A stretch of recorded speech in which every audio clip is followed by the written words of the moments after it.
Mr. Bakes is a critically endangered iguana found at the Utila Island off of Honduras. And this species is the most critically endangered out of the whole family of Tenosaura, which are the spiny-tailed iguanas. And I know what you're thinking, new snake? What do you mean new snake? I thought you were done with the snakes. In this enclosure is a double-bagged container.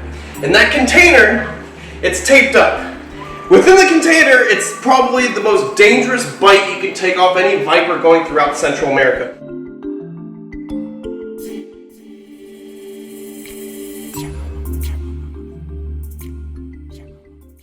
Have a little bit. Oh! There you go, good boy. He loves his big fat worms. What is going on, beautiful people? Welcome back to my wildlife. I'm currently hanging out with Mr. Bakes, the Utila Island iguana, and he's doing real good. We've had him for probably like a month and a half now. He's enjoying all of his delicious meals, and we're just now feeding him these big hornworms. Let's see if we'll take another one. You want another one? Huh? No? You're just gonna look at me? Are you full? He had a lot of mixed greens this morning and Missouri tortoise chow, and he loves his chow. He's probably all filled up, but this is a good protein boost. Is this not big enough for you? You want a bigger one? He's got a big appetite. Let's see if we can get one of these big worms. Oh my goodness, look how big that worm is. I could just... No way. Not today. Not today. Ruth got a little spooked for a second. She thought I was going to eat this big one. Mate? No. No. I won't. Anyways. Ooh, he's thinking about it. He's thinking about it. It's a big yummy worm. Come on. I love the way these iguanas look around and they analyze. They tilt their head, they look at you, they think. They're so intelligent. Although they can't talk to us, they're very smart animals. Come on. Mr. Bakes is a critically endangered iguana found at the Utila Island off of Honduras. And this species is the most critically endangered out of the whole family of Tenosaura, which are the spiny-tailed iguanas. So out of all the different spiny-tailed iguanas, these guys are the most threatened, only being found on the Utila Island. They're under threat of invasive dogs, cats, even poachers. People actually will poach these animals, even gravid individuals, females that have eggs inside them, kill them, and they'll eat them. So it's real sad, and they need a lot of conservation, a lot of protection, not just in their native range, but also in captivity, breeding them for insurance colonies. So that's why we've got Mr. Bakes, and down the road, we're going to be getting a big, beautiful girlfriend so he can keep producing these beautiful animals, and the future generations can enjoy the Utila Island iguana, like Mr. Bakes. You don't want it? Oh. He shows a little interest and then he stops. You want it? Come on. Are you full? Are you content? I guess he's content with what he's got right now, so we'll just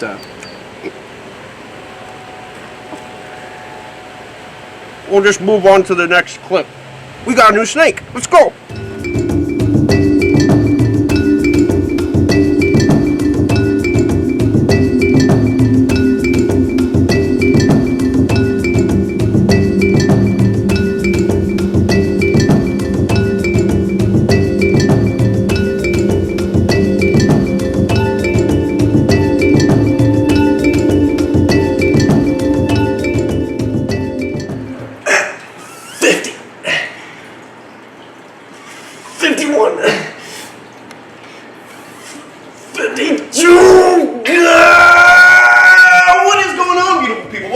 My wildlife. I'm currently hanging out in the snake house, and I know what you're thinking.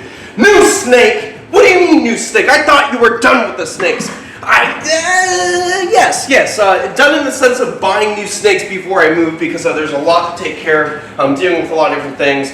The last episode I got a new snake. I told you guys it was a birthday gift from a friend of mine. Nice free little snake. Of course I can't pass up on a free little baby hognose. Well, I guess another friend of mine wanted to give me a free snake. In this enclosure is a double-bagged container. In that container, it's taped up. Within the container, it's probably the most dangerous bite you can take off any viper going throughout Central America. This species is responsible for the most bites and deaths throughout Central and the top of South America.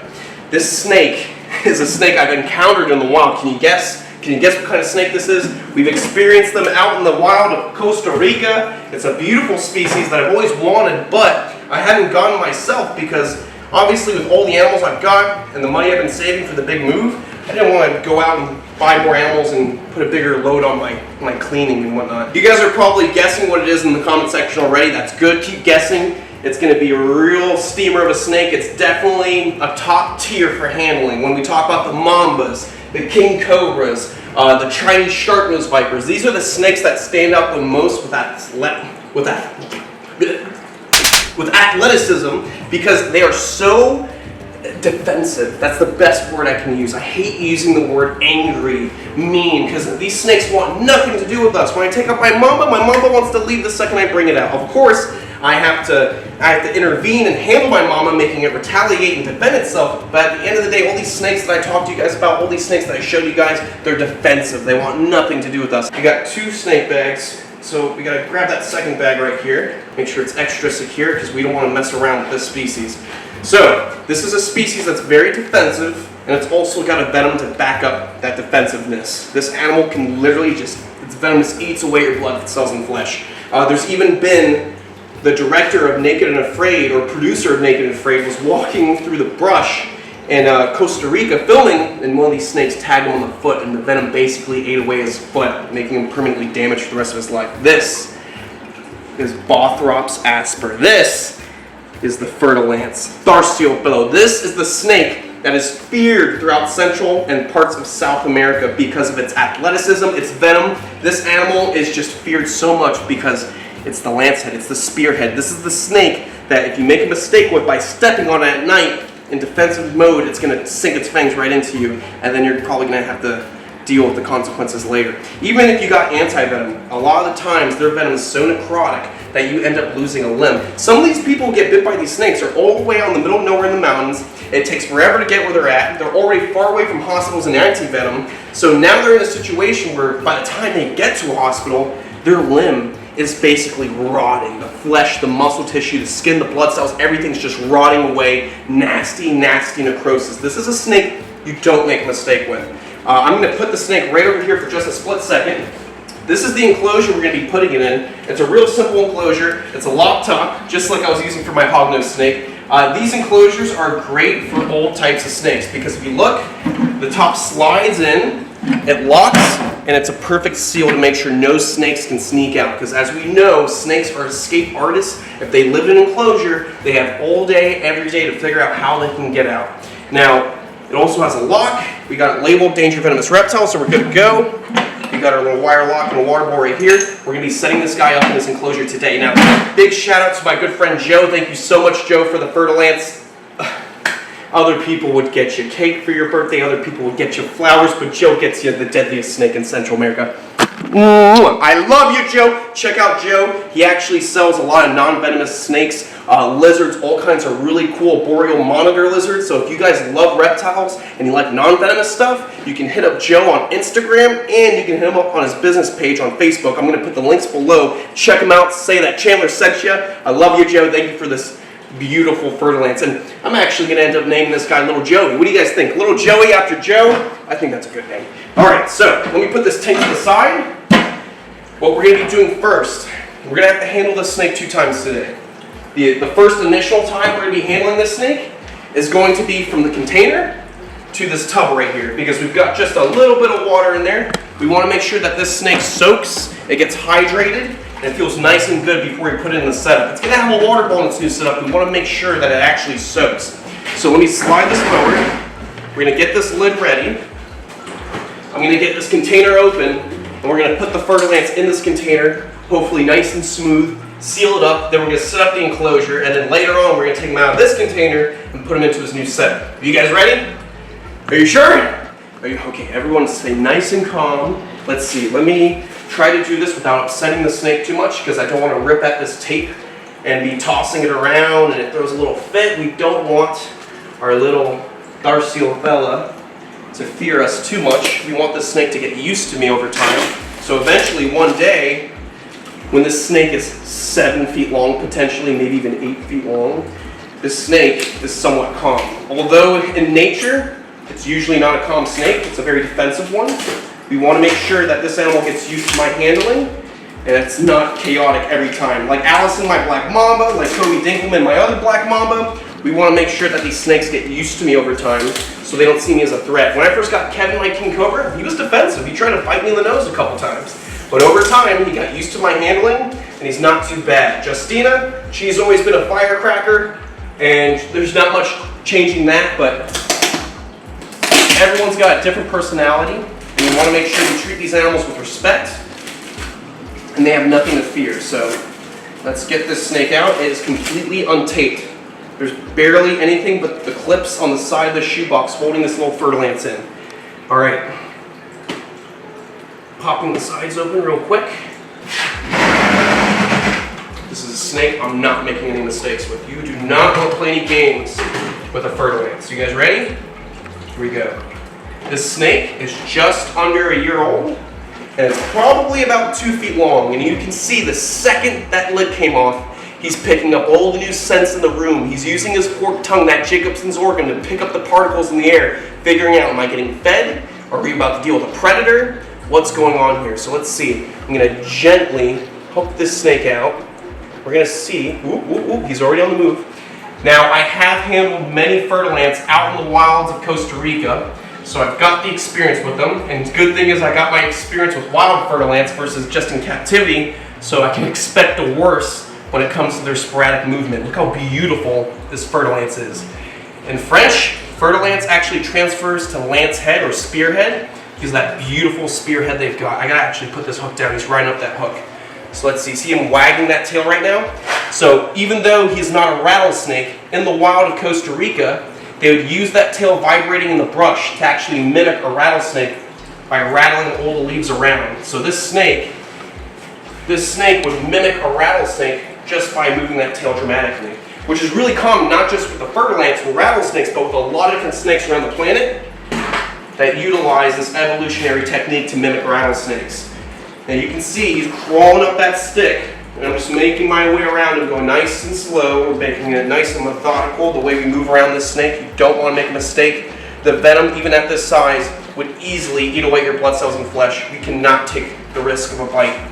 There is anti-venom here in Florida, but even with anti-venom, you can suffer serious damage and lose mobility of your fingers or limbs, or maybe just lose those limbs in general. So there's a lot to think about when handling such a deadly snake. Ooh. And I believe this one's a male. Ooh. Nice and smooth. I've handled a lot of fer-de-lance just about this size, so I know what to expect when it comes to their very wiry nature. Let's get this snake into the tub. It's a bit difficult, but we're gonna make it happen. Nice and smooth. Gonna get that lid lined up. Come on. He's all over that hook. She's trying to get out like crazy. All right, we're good to go, guys. We got the fer-de-lance secure, good to go. The most feared snake in Central and South America. You do not want to make a mistake with this beautiful animal. A little bit sporadic, but he'll calm down momentarily. He's gonna get a nice soak, drink that water, get nice and hydrated. We're gonna put the snake right here. The fer-de-lance. My first fer-de-lance! How cool is that? That's my first fer-de-lance here in captivity. Excuse me, here in captivity under my license. I'm super excited. If we look back at past clips, let's check out the first time I ever caught a fer-de-lance in the wild. It was 4 feet long out of nowhere. Look at this clip. Guys, look at this. Oh my God, fer-de-lance right there. Look at that, fer-de-lance. It's about a 3.5, 4 foot fer-de-lance. I've got to be extremely careful doing this. Here we go. I'm gonna need a longer stick. This stick is not long enough. There we go, guys. This is the fer-de-lance. I've gotta be very careful. He can launch right up at my face, no problem. It is a heat-seeking pit viper with hinged fangs from the Viperdae family. Insane, look how gorgeous the snake is. Incredibly good camouflage. Throughout this trip, I could have passed hundreds of these snakes and not even known it. They are so good at camouflaging. This is insane, look at that. The fer-de-lance.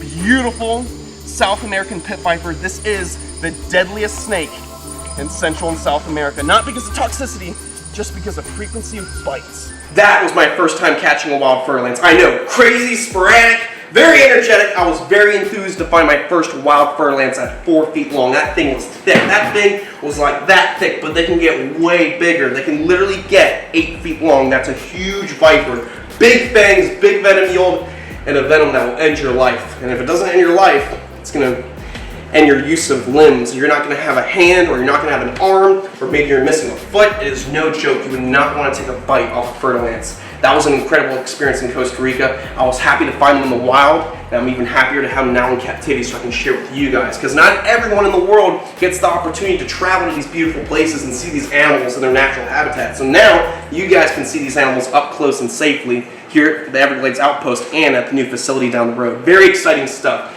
And with the new facility coming down the road, I'm going there tomorrow, meeting up with Fish and Game. We're getting everything planned out with the big snake house. Lots of stuff to look forward to. You guys are going to see a lot of new clips coming up the way because, let's see, we're going to be moved in 18 days from now. So 18 days from now, over this period of time, you're going to see a lot of really cool clips and teasers on what's going on. Anyways, we have to set up a fur lance setup. So basically, with that beautiful coloration of the fur lance, if you notice when that snake was out, they are obviously ambush predators. They are obviously great at camouflaging. Where do they love to live? In the leaf litter of the rainforest floor. So I'm going to make it a very simple setup. This is a snake that's somewhat of a hardy animal, and it's really just a ground-dwelling animal. Although they'll climb a little bit, the leaf litter is the perfect setup for them. So I'm actually going to go get leaves right now outside. We have a simple water dish. The leaves will act as not just substrate, but also a place to hide, a place to camouflage. We're going to put this lock top on, lock it up, label it. We'll probably stick it inside the Amazon puffing snake or Alice in the Black Mamba, because even though this is a secure snake-proof enclosure, I don't have my double layering of mesh to keep people safe like I have for my bioactive setups over here. So if someone put their hand on top of the mesh, they could potentially get tagged by a venomous snake through that mesh. They have really long fangs, and those fangs could easily get through this. Sorry. Anyways, let's go get some leaves. Cue leaf montage. Yeah!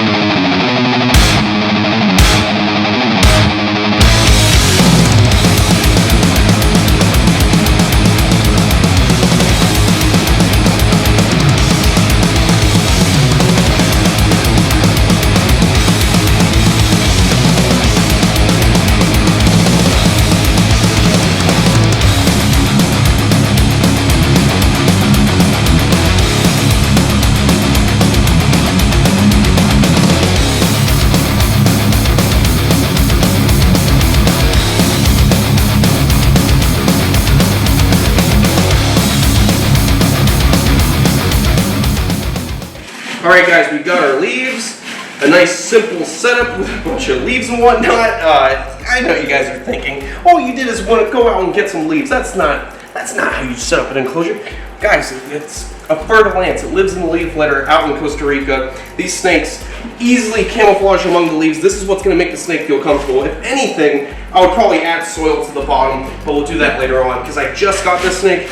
I want to make sure I get into a nice setup, it gets nice and comfy, it's hydrated, and it gets its first meal. So let's see, I'm going to clean out this water bowl real quick. I'm going to put some fresh H2O inside, and this guy's going to be real happy. Look at him. So this snake specifically is from Nicaragua. Nicaragua is right above Costa Rica. Where I used to go herping a lot is actually Arnel, which is near the top of Costa Rica, near the border of Nicaragua. So technically, this snake is about the same locality of viper that I was finding out in the wilds of Costa Rica. So it's not just a beautiful fur lance, but it's also a fur lance that looks similar to the ones I used to catch in Costa Rica. So it's very exciting stuff. On top of that, this snake is not wild caught, it's captive bred. My friend Joe actually bred these snakes, and this is probably one of 8 snakes that he had, and he let me have this as a gift. So thank you again, Joe. Check him out. If you guys love your non-venomous reptiles, hit him up. Monitors, snakes, all kinds of really cool pythons. He's got a really good taste. The best taste. I'm gonna get some fresh H2O, maybe get myself some fresh H2O, and we're gonna put this fur lance into the enclosure and celebrate and do the fur lance dance. Fur lance dance. Fur lance dance. Fur lance dance. Fur lance dance. Cue fur lance dance. Hey! Do the fur lance dance. Oh! Do the fur lance dance. Oh! Do the fur lance dance. Oh! Do the fur lance dance. Oh! Do the fur lance dance. Oh! Alright, so we got our fresh water. We're gonna put it right in there, nice and simple. Now, I'm not quarantining this snake. I know you're thinking, you're bringing the snake right into the snake house? Well, the thing is, like I said, this snake has been in my friend's collection for quite some time. It's captive bred. it's nothing I should really worry about. Of course, you really should quarantine everything you bring into a collection, especially when you have a collection this big, because it's a lot of animals, a lot of money and time to put into it, and if there's a virus that's spread through here and killed off my collection, it not just would be devastating for me, but also it's a huge financial hit for me too, because I invest all of my money into my animals. So quarantining is very, very important. That's the factor of why I'm not quarantining, because it's a good friend of mine. I see his collection all the time. It's a captive bred animal. I shouldn't have to worry about it.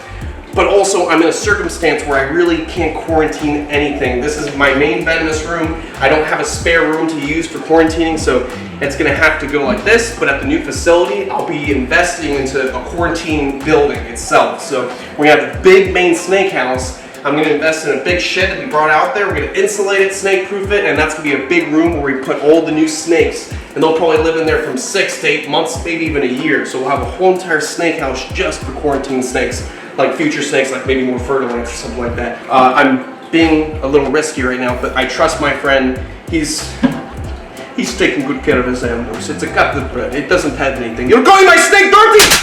Hey, watch your mouth. You talk to your mother like that? Huh? How about I quarantine your mother, huh? She's a dirty lady. Oh, ooh, spicy comment. Stay with me. All right, let's get back to business, guys. We're going to put this Fer-de-Lance into its new enclosure, secure it. And before we secure it, let's put the piece of resistance. The Fer-de-Lance Bathrops Asper. I'm sure my friends back in Costa Rica are watching this video going, oh, Dios mío, why is he getting a Fer-de-Lance? The king cobra, the mama wasn't enough, now a Fer-de-Lance, you crazy, loco guy.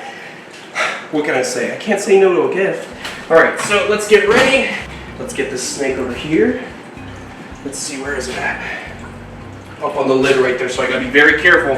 That's why we always use a tool to lift up the lid. Here we go, look, right away, shooting out. Investigating. Look how beautiful this snake is. It has that gorgeous pink coloration going down the side of it. Look at that. Such a gorgeous looking snake. That beautiful pink coloration right along the side of its body. It looks very similar to some of the Fer-de-Lance I was finding on the wild, and that's what makes this snake so special. Not just a Fer-de-Lance to have in the collection, but also a Fer-de-Lance that looks so similar to the ones I was finding in the wild my first trips to Costa Rica. And these guys have very acute heat-seeking pits. So let's get the snake into the container, into its enclosure, so we're not at risk of taking a tag. You know, this snake is probably going to look down and see the leaf litter in a second and feel a little more comfortable. Let's be very smooth. We don't want to make a mistake with the most responsible for bites in Central America. Nice and easy. Gonna give that tail a little tickle. Get them right in there. There we go. Oh. Come on. Come on. Give that tail a little tickle. Come on. Tickle. Tickle. Alright, good. We've got the snake in the container. Nice and secure. Let's get that lock ready to go. My first ever Fer-de-Lance here in captivity. That is awesome. We've seen them in the wild. We can now see them here at the facility, and at the future facility you guys can see these beautiful animals up close from a safe distance, and we can all learn about them and share them with each other. Guys, that's going to be it for this episode. I'll see you on the next one. Make sure to check us out on Patreon, where we get exclusive content out to you guys, the true fans, updates on what we're doing, telling you guys about the new animals and new things we have lined up. So there's a lot of stuff that, sorry, I'm getting a little sweaty. That snake makes me sweat. So a lot of awesome exclusive content. Check it out, guys. You support us on Patreon. It's supporting the big goal of this facility. It's getting really pricey. So if you guys help us support us on Patreon, it helps build out this facility. I've got to pay for AC, electric, carpenters to come in. There's all kinds of stuff that I'm dropping money for. So definitely check us out on Patreon. I appreciate you guys so much. Also, guys, check us out on the Chandler's Wildlife website, where we have all of our new merchandise, and we're dropping new designs coming soon. So, also, check out the King Cobra Conservancy if you want to help support wild king cobras in their natural habitat. Love the King Cobra Conservancy. Love my snakes. I'll see you on the next one. Stay beautiful, stay safe, and most of all, don't forget to do a little Fer-de-Lance dance. Let me see your Fer-de-Lance dance. It's right there on the floor. Oh, hello, little Ferdinand. And then you hop back because you gotta do the dance. And then the Ferdinand, and then the Ferdinand. Hey, not you. Alright, guys, see you on the next one.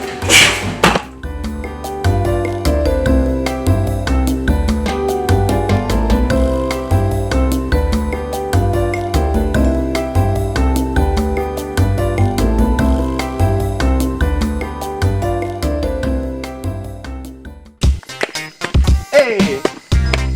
Do the fur lance dance.